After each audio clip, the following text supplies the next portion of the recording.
Hello folks, it's Eko here. Welcome to my horde-based design series where I break apart various elements of a horde base and teach you how they function and how to use them for your own benefit. In this one, we're going to be talking about how to manipulate zombie pathing.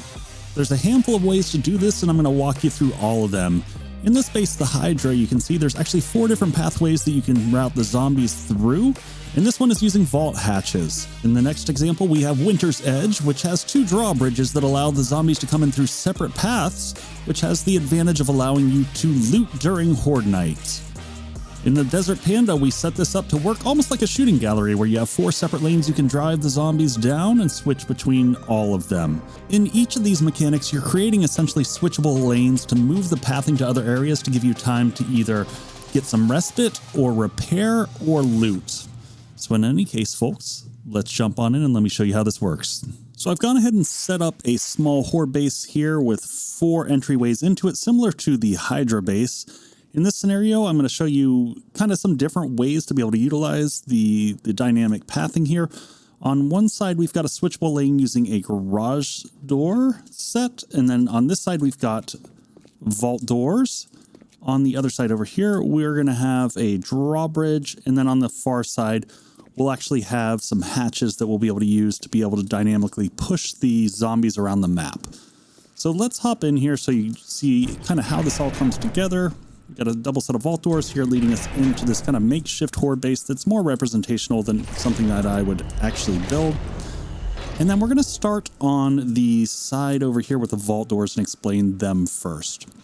So essentially the way this works, both lights are switched on right now, but you're going to see we've got 2 configurations. We've got one where the vault door is sitting flat like this, and on means that the door is open.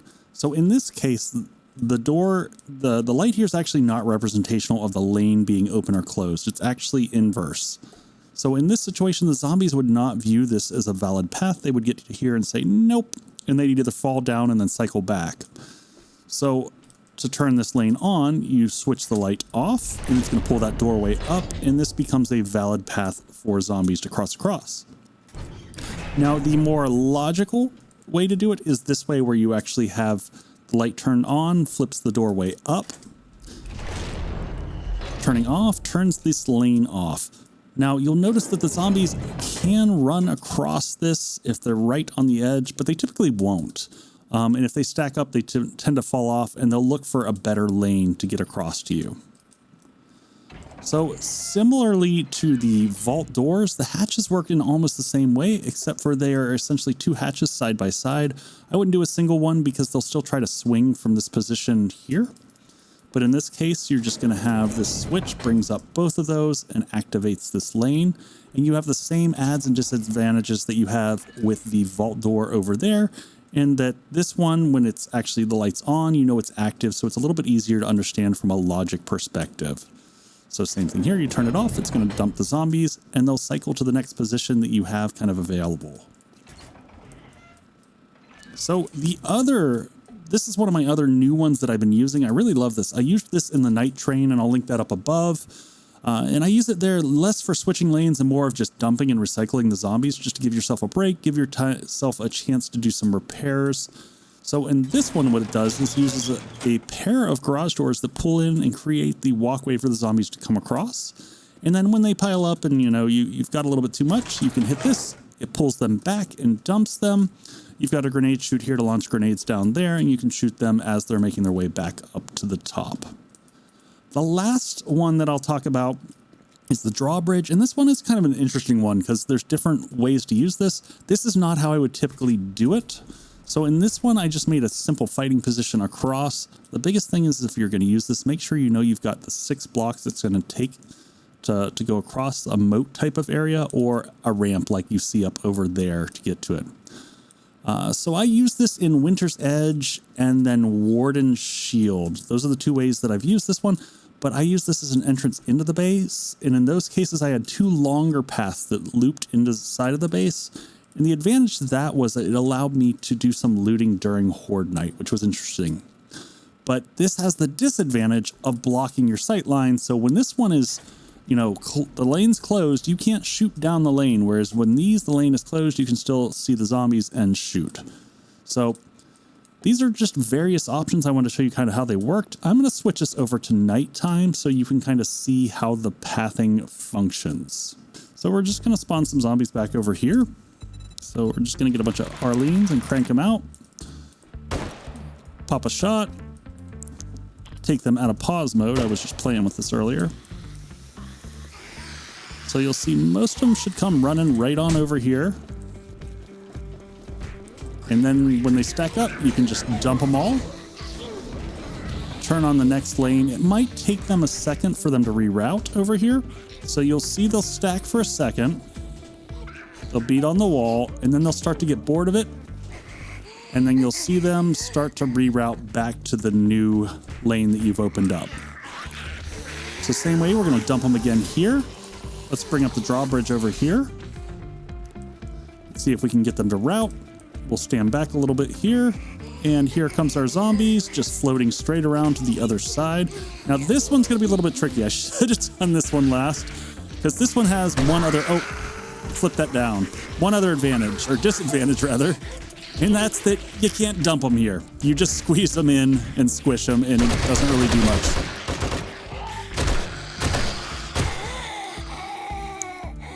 That's rather unfortunate. So we'll show the other lanes here real quick, just so you get an idea. You can keep rotating them around the map. So again, we'll bring in a bunch of Arlenes. Come on, Arlene, come on over. So she should use this one as the valid path. She kind of failed on her run there. She's coming in over here. There's a few of them that must be confused down there. We're going to dump this. We're going to open up this one as the valid path over here. See if we can get them to switch. They're getting bored, beating on some walls. They get frustrated. And then all of a sudden they cycle back up, and there they go, back to the same fighting position. All right, now let's see if we can get them to path over to our double garage doors. We're just going to say, head down there, sweetheart. Get off. Okay, now we don't have a valid path right now, so they're just going to beat on walls. Now let's open up this one. So again, they're going to get frustrated for a little bit. They'll try to beat their way in. Sometimes it takes them a little bit.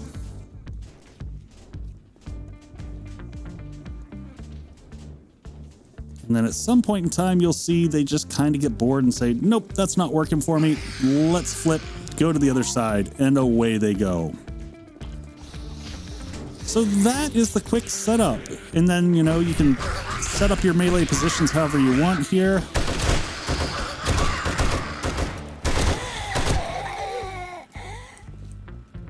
Come on. Wow, some horrible shooting techs. All right. So that is the basic setup. So after this, why don't we open this one up? We're going to set it back to daytime. And let's show you how to wire these up. It's pretty straightforward, but I know electrical can be really confusing in 7 Days to Die. So let's just give you a quick example. I'm going to also hit the pause button on zombie movement. This one also gives you a little bit of measurement so that you have an idea. So these doors are, they'll go about 2.5. So they cover these 2 blocks and then half of this one when they come together in the center. And then they're 1, 2, 3, 4, 5 across here, if you're wondering. So for placement's sakes. And also you could do this with just a single garage door and just have a smaller pathway. That's an option as well. So when you're wiring these up the way I did, because I always like to hide my cables, it's pretty straightforward. So you're going to come from a generator. You're going to go to a relay. And the whole reason we're going to this first relay here is to make sure it's directly underneath the light switch. And actually I could have put the generator right there, probably would have made sense. And then we're going to bring it down, and this is going to hide it inside the wall. Then from this one, we're going to go to here and to here. And what this is going to do is going to have these go through to the door, the garage door, as closely as possible so that we're hiding those cables. And that gives you your good clean look. And that's it, and everything's now wired up. So now if I come up to here, your fighting position can be whatever you want it to be. I left this open so you could kind of see and use your imagination about what you want to do. But we switch this on and boom, there is your pathway across. So you just probably want to put some borders on the side here to make sure that they route in. But otherwise, creativity is up to you. You can either have a ramp come up like I've done here, or the scenario that I've got over here where you've got a moat around. Both have their advantages and disadvantages. The moat sometimes is nice because you get some resource gathering as you're setting that up. This is advantageous because it's a little bit faster, but then you have to make sure that that bottom section of your base is nice and solid and that you don't have a lot going on underneath there. So the next one we'll have here is going to be our vault door. Very, very similar setup here. We're going to go from the generator bank to a relay, which is going to be directly under that switch up above. And from here to the switch, from the switch back to the other relay that is directly below. And then from here, I'm going again over to the side here. What I try to do is line up these relays directly with the device that I'm attaching it to, and that minimizes the amount of cable that you're going to be seeing visibly showing. Again, the wiring is totally up to you on how you do it. You could just slap it together however you want. But as you see, that's going to close the lane because in this scenario, we've got the door flat rather than the sideways door. But that is totally up to you. It's just how you use the advanced rotation on the door. Just make sure if you're putting down vaults that you're paying attention to where the hinges are because you do not want to misplace those suckers. All right, so the last one here we have is the drawbridge here. Now this one's a little bit finicky, so a couple things that I'll point out as we're doing this, because you're going to run into some tricky challenges with drawbridges because they always have some. But we're going to go again, generator or power source. This could be also a battery bank if that's your preference.